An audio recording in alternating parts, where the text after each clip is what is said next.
I'm Mackenzie. And I'm Dune. And this is the 10-minute scroll.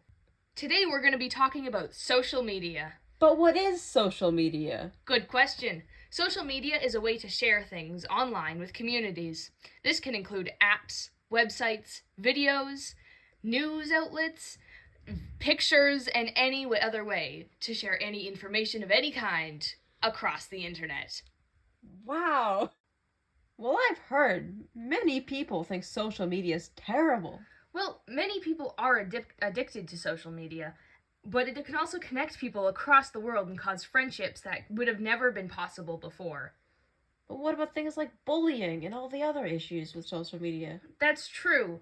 Social media can cause a disconnect from the other person across the screen, but in my opinion, social media isn't inherently bad, but there are bad people on it, like any other place, and companies are malicious and want your time and money.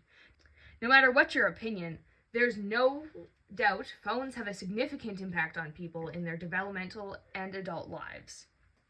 We've interviewed someone and asked many questions to someone who's worked at the college for years and has experience with youth and technology and social media, and who has a lot of opinions towards them.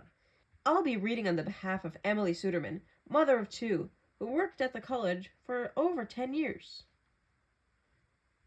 She is 42 years old, so we believe that she has much experience on this topic at hand. The first question we asked her was, how has social media influenced your exposure to trying new things? Has your, for example, food types changed because of your social media exposure?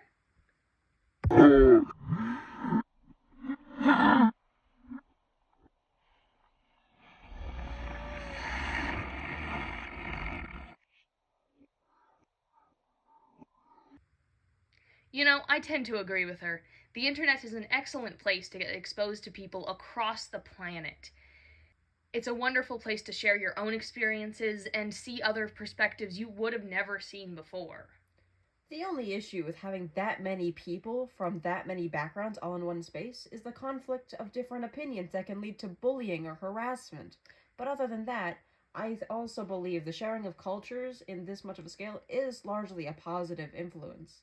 Yes, and the people who are highly opinionated like that negativity in them, the internet's an excellent place for us to educate them in the diversity and the positivity across the world, and that their narrow view of life is not the only one they have to have.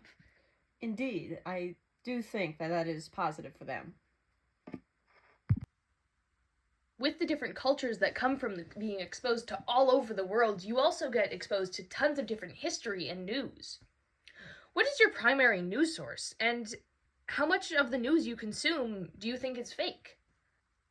She told us, and I quote, "My primary news sources would be the BBC, National Post, Financial Post, Globe and Mail, and the CBC. I read news, rarely watch it. I think all news is biased, and much of the story only tells a part of the story. I will very specifically read news stories in right and left-leaning media sources to get different sides. Canada has fairly decent journalism, so I assume that most news stories are based on activities that are happening." I think it's truly admirable. She goes out of her way to look for reliable news sources. It's not something most people do, to actually double check that the news they're consuming is at all coming from a true place, and people often just take things at face value. Another problem with social media and consuming your news from social media is due to the algorithm. Once you align yourself with a certain political belief, you'll only be given that content that reinforces your belief instead of being exposed to multiple sides and opinions so you can actually understand others. This is a big source on why people are so gung-ho and opinionated towards certain things, and their beliefs are really hard to change because of how much they're being fed that same piece of information. With individuals consuming so much media and news and general information, how have you seen social media change and impact youth and people around you? She said, and I quote, "Back in the olden days, youth got into more mischief. Youth seem very boring now, always stuck to their phones. Although maybe it's hard to say, somehow I ended up with well-behaved children. I think people have changed the way and the amount of media they consume. It makes people feel much busier than they actually are. There are fewer opportunities or desires to go out, and I've noticed More of the young folk have a harder time having conversation. Although it's not unevenly spread phenomenon, but having a good conversation, even in a casual social situation, seems like a dying art in some teen circles. Generally, people seem less connected. Although I don't disagree that social media is a huge factor in teens staying inside, I will say that outside has become a lot more hostile to people generally wandering and exploring their areas and towns. It's also generally not safe. People are scared about what may happen if their teenagers allowed to be unattended outside. That is true and definitely not helped by the sharing of social media and terrifying news things that we see every day from across the world. With you noticing this about other people, how have you noticed social media impacting and changing you yourself? In response, she said, and I quote, "Yeah, somewhat. I've gone through different phases where I've realized that I needed to be more intentional and think about what I wanted out of social media. I didn't like that comparison thing early on, which helped me follow the people that were different. I really didn't like the impact of all the short videos, so I deleted my social media apps and haven't been on social media in 18 months. And that's great. I buy less now." Quitting social media clearly helps financially with yourself because of how much you're getting away from this consumerism lifestyle that the online world promotes. Also, it helps with your attention span due to the rising addition to short form content on every platform these days. Even if it just started on TikTok, it spread like the plague to every corner of the internet. It does hack into our brains in such a negative way. She's claimed that she's quit social media, but how many hours is she on her phone? And does she try to manage it? Is she happy with it? She told us, and I quote, "Usually 4 hours a day, and I don't try to manage it. I naturally get annoyed if I spend too long doing something dumb on my phone, and do something else. However, I think I spend too much time on my phone, generally." Personally, my screen time can depend quite highly on whether or not I'm spending the day at home. If I spend an entire day at home, my screen time can be up to 10 hours. But on a school night or on a night I go out with friends, that can be as low as 2. I also find that my screen time is greatly influenced by the fact that I leave different YouTube commentary videos and video essays on while completing other tasks, which affects the total number of hours while I technically wasn't on my phone and in fact listening to something. Even spending a below average time on your phone, you've probably been able to tell the pros and cons of social media. What are they, in your opinion? She told us, and I quote, "Pros: staying in touch with random people, getting lots of reinforcement of what face belongs to what person. Sometimes I'm terrible at this. Getting updates about what's happening in the community, finding that my dog ran away, getting to be a better photographer, sometimes the intentional gratitude of posting something, looking back a little at snapshots of our life.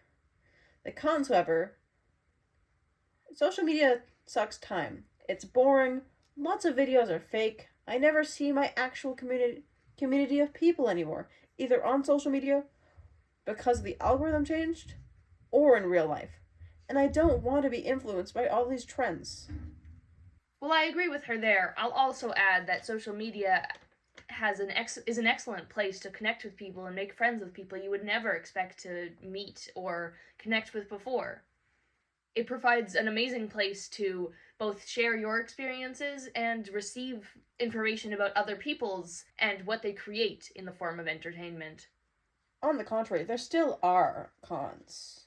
Like corporate companies who take advantage of us by taking our attention spans for profit and also stealing our data.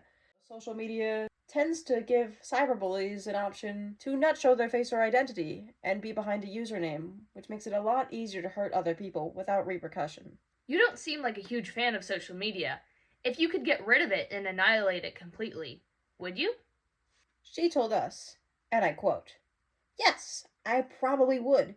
If you were to give me all the powers, I would also bring back the town crier, so there would still be announcements so we could all be in the loop of our community." I think that is a wonderful idea. As someone who grew up with social media, I personally want to keep it around. I like my online friends and the life I've created on my phone, despite the fact that it doesn't seem as real or as connected as in person. However, if we were to annihilate one thing, we would get rid of the billion-dollar companies and the spreading of personal data, and the hacking of our attention spans, since those do not have to be part of social media, and shouldn't be. Getting rid of those wouldn't take away from our enjoyment of it, and would probably make it easier for us to leave it and feel like we're more in control of our own lives. Ultimately, we believe that social media cannot be controlled by the government or by too many outside means. I think it's up to us for us to self-regulate and figure out how to control ourselves on social media on our own. If anything should be regulated, it should be the big tech corporations behind it, who do anything in their power to make as much money without any regard for human safety. Thank you for listening to The 10-minute scroll! Make sure to hit that subscribe button, like something else, and notifications. Subscribe! Rah!